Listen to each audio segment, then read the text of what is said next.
Indonesia negeri rawan bencana menjadikan mitigasi atau tanggap bencana menjadi penting untuk mengurangi korban dan juga kerugian.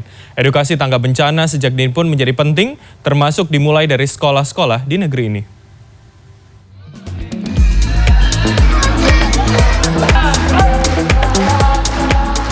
Gubernur Jawa Tengah Ganjar Pranowo pada Senin siang mengunjungi SMK 1 Bawang Banjarnegara, Jawa Tengah. Kunjungan Ganjar pada Senin siang ini dalam rangka sosialisasi sekaligus mengajarkan mengenai pentingnya mitigasi atau pengurangan risiko bencana pada siswa-siswi di sekolah tersebut. Hal ini dilakukan karena Banjarnegara dikenal sebagai salah satu daerah rawan bencana di Jawa Tengah. Saya mendorong beberapa aktivitas yang selama ini pernah kita lakukan. Contohnya pendidikan kebencanaan untuk pelajar. Dan kenapa kita ambil di Banjarnegara? Karena kabupaten itu salah satu kabupaten yang cukup rawan, ya, apalagi tanah longsor. Kalau kita ingin mengajak anak-anak pelajar agar mereka peduli, mereka aware, mereka bisa melakukan sesuatu, dan kemudian mereka bisa menjadi agen nanti untuk berkampanye, kata mereka tadi. Kita kampanye, Pak. Kita jelaskan sama mereka, tapi mereka sendiri juga mesti dilatih dulu. Amanat pendidikan mengenai mitigasi bencana di sekolah sebenarnya bukan hal baru. Panduan mengenai hal ini sudah dirumuskan sejak lama.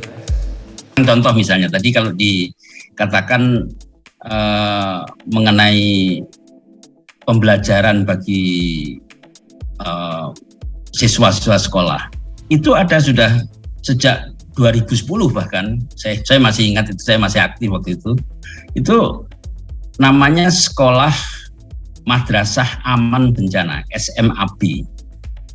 Jadi sebetulnya, dan itu sudah dikukuhkan dengan surat edaran Menteri Pendidikan Nasional, jadi sudah ada sebetulnya panduan-panduan itu. Nah sekarang tinggal bagaimana surat edaran itu diterima oleh pemerintah daerah dan diimplementasikan.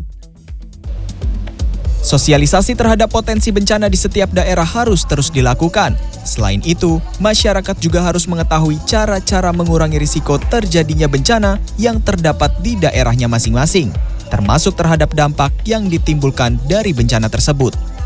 Masyarakat tahu bahwa di daerah dia ada resiko dan resiko itu bisa dikurangi gitu dengan cara tertentu gitu. Dan kalau itu tidak dikenalkan, kalau itu tidak dibudayakan, sulit gitu. Kita akan akan membangun komunitas yang saya bilang resilient ya, atau yang tangguh menghadapi.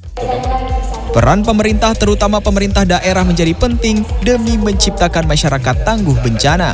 Dunia pendidikan di setiap daerah semestinya bisa menjadi ujung tombak guna menciptakan budaya tanggap bencana.